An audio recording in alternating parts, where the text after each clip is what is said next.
ہم کوئی فیصلہ کریں, ہم کسی کو رد کریں اور اس کو عوام جتائے, ہم نہیں مانتے اس کو, تو یہ کیا اب ہم مانیں گے؟ نہیں مانیں گے. اسی لیے ہم ادھر بیٹھے. ہم کہتے ہیں کہ قانون اور آئین کی بالادستی ہو, کسی شخص کی بالادستی ہم ماننے کے لیے تیار نہیں ہیں. یہ قوم 1947 کو آزاد ہوئی ہے, لیکن نظام نے ہمیں غلام ہی بنا کے رکھا تھا. وہ تو اللہ کا شکر ہے عمران خان آئے جس نے ہمیں شعور دیا کہ نہیں تم تو آزاد ہو, ورنہ تو ہم اسی طریقے سے اسی ڈگر پہ چلتے جاتے. تو اب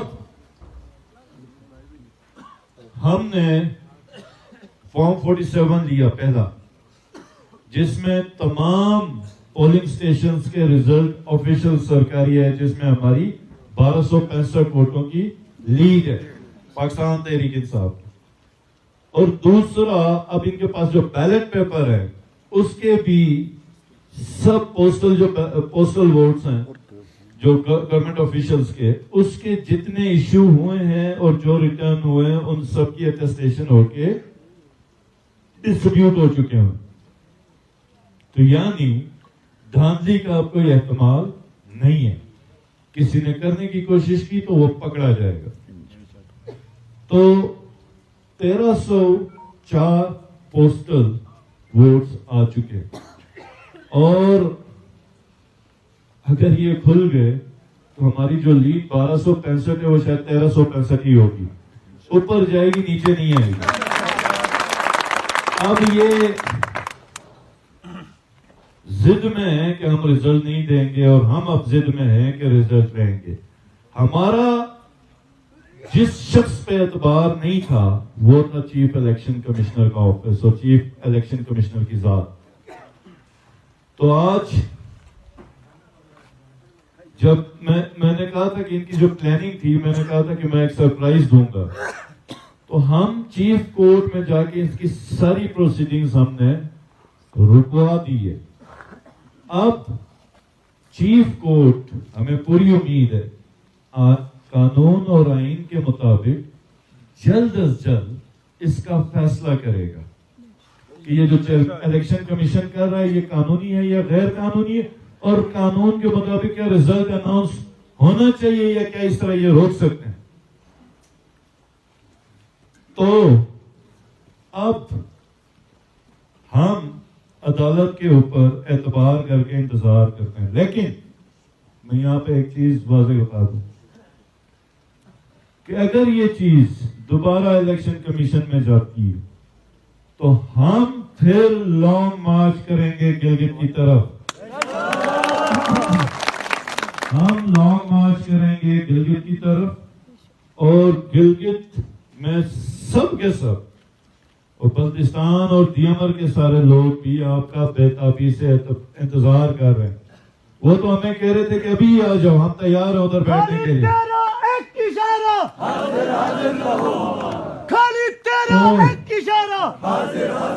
تو مشاورت کے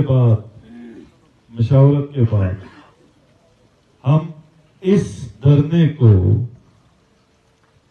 چیف کورٹ کے فیصلے تک ملتوی کرتے ہیں. ہم اس کو ختم نہیں کرتے, ہم اس کو ملتوی کر رہے ہیں کہ آگے, کیونکہ اب جب چیف کورٹ کر رہا ہے تو اس میں 15 دن 20 دن لگ سکتے ہیں, 22 دن لگ سکتے ہیں, زیادہ نہیں لگنا. شاید یہ 10-15 دن میں, تو 10-15 دن میں سب لوگوں کا ادھر بیٹھنا پھر فضول ہے. وہ اس وجہ سے کہ اب چیف کورٹ جس وقت آیا تو ہماری جگہ پہ اب چیف کورٹ ہی پہرا دے گی اس چیز کے اوپر. ہم سب کو پورا بھروسہ ہے. ہمارا جو کام ہے وہ اب چیف کورٹ کرے گی, اور اسپیشلی اس وقت جب سب لوگوں کا یہ جو آخری کلوزنگ ہم کہتے ہیں کہ یہ سیزن کا کلوزنگ ٹائم ہے, کسی نے لکڑیوں کا بندوبست کرنا ہے, کسی نے چارے کا بندوبست کرنا ہے, کسی نے فصلوں کا معاملہ اختتام پر ہے. تو یہ میں سمجھتا ہوں کہ اللہ نے اور میں اس پہ بڑا پریشان تھا کہ لوگوں کو پیچھے کتنی مشکلات ہوں گی، اور آپ کے جذبے کو سلام جس طریقے سے آپ سارے ادھر بیٹھے ہوئے تھے. تو یہ 10-15 دن ہمیں اللہ پاک نے دیے ہیں کہ ہم اپنا کام کر لیں، تب تک چیف کورٹ ان کو سنبھال لے، چیف الیکشن کمشنر کو. تو یہ ہماری طرف سے ان کو ایک چھوٹا سرپرائز ہے، اور انشاءاللہ یہ میرا آپ سے وعدہ ہے کہ یہ رزلٹ ہر حال میں نکلے گا. یہ ری الیکشن بھی نہیں کرائیں گے. یہ کہتے ہیں نا ری الیکشن، اور وجہ کیا ہے ہم چیف کورٹ میں کہ یہ سارا رکا ہے؟ کیونکہ حفیظ الرحمان صاحب نے، قاری صاحب نے اپنی میٹنگ میں اخبار میں آیا، اس نے کہا کہ وہ صفائی دے رہا تھا اپنی لیڈرشپ کو کہ ہم 20 تاریخ کو یہ ری الیکشن کروا رہے ہیں.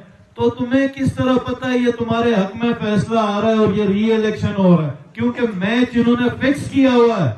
چیف الیکشن کمشنر ملا ہوا ہے ان کے ساتھ، یہ ان کے ساتھ ملا ہوا ہے، اور ہم بیوقوف نہیں ہیں. تو یہ گندا کھیل اور کھیلا جا رہا ہے، اور مجھے بڑا افسوس ہے یہ پی ایم ایل این اور پی پی کی جو لیڈرشپ ہے، یہ سیاسی پارٹیاں ہیں. ویسے ہیں تو نہیں، یہ تو فرینچائز کمپنی ہے، فیملی ایک لمیٹڈ کمپنی ہے جس میں نواز شریف کا بیٹا، زرداری کا بیٹا، اس کی بیٹی، تو یہ ٹرانسفر ہوتے، جیسے ہماری طرف راجہ ہو گیا تو اس کا بیٹا بھی راجہ، اس کا بیٹا بھی راجہ. تو نواز شریف صدر، اس کا بیٹا صدر، اس کی بیٹی صدر، اس کا بیٹا صدر.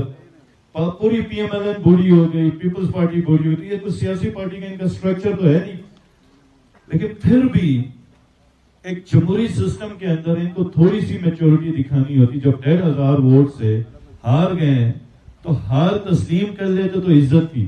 اب ان کے لیے شرمندگی ہے، اب ان کے لیے شرمندگی ہے. اور ان کے ساتھ جب کوئی اگر ایسا کرے تو اب ان کو چیخنا جائز نہیں ہوگا، حالانکہ ہم اس میں بھی اعتراض کریں گے، کیونکہ ہم کسی کے اوپر ظلم برداشت بالکل نہیں کریں گے. تو انہوں نے یہ جو ساری گندگی ہے، یہ مین کیریکٹرز بیچ میں یہ ہیں، اور پھر کچھ اور لوگ بھی ہیں. تو ہم آج جو میں پرسنلی آیا، حالانکہ کل میری ضمانت کی پیشی ہے اور صبح 8 بجے میں نے عدالت میں حاضر ہو، تو مجھے کہہ رہے تھے کہ فون پہ آپ کہتے ہیں. میں نے کہا نہیں، فون پہ میں نہیں کہوں گا، میں خود لوگوں کے پاس جاؤں گا، ان کا شکریہ بھی ادا کروں گا. اور 15 سے 20 دن کے اندر آپ لوگوں نے اپنے ذہنوں میں رکھنا ہے، یا تو ہمیں فیصلہ ہوگا ادھر کاؤنٹنگ ہوگی، یا پھر ہم گاڑیوں میں بیٹھ کے گلگت نکلیں گے انشاءاللہ تعالی. کیونکہ یہ جو ری الیکشن کا بھی کہہ رہے ہیں، ان کو ڈر اور خوف، انہوں نے سال تک ری الیکشن نہیں کرا. ان کو جو مار پڑی ہے، جو ان کی بےزتی ہوئی ہے، ان کو یہ مکمل پتا ہے کہ دوبارہ الیکشن میں گئے تو یہ 10,000 سے آ رہے ہیں، یہ 10,000 سے آ رہے ہیں. تو الیکشن جس طرح وفاق میں یہ لوگ نام نہیں لے رہے، ادھر بھی انہوں نے الیکشن کا نام نہیں لینا. ورنہ حلقہ 2 میں ابھی ایک ممبر کو آدھے سال کے لیے کیا، دوسرے ممبر کو آدھے سال کے لیے کیا. میں کہتا ہوں کراؤ الیکشن، ہم ادھر بھی لڑنے کے لیے تیار ہیں. پاکستان تحریک انصاف ادھر بھی میدان مارنے کے لیے بیدار ہے، کراؤ الیکشن. لیکن یہ ڈر رہے ہیں، الیکشن نہیں کرا رہے. تو ہم نے یہ سیٹ ہر حال میں اس کا رزلٹ لینا ہے، اور انشاءاللہ تعالی اسمبلی میں بھی جائیں گے، اور پھر اسمبلی میں بھی ہم نے کچھ سرپرائزز رکھے ہوئے ہیں. وہ پھر آنے والے کچھ دنوں میں، مہینوں میں لوگوں کو پتہ چلے گا. تو آپ لوگوں کو جیت مبارک ہو سب کو. یہ ان کو ایک تو ہمارے جشن سے بھی بڑی تکلیف تھی، تو یہ 10 دن تک آپ ادھر ویسے جشن ہی مناتے رہے جیت کا.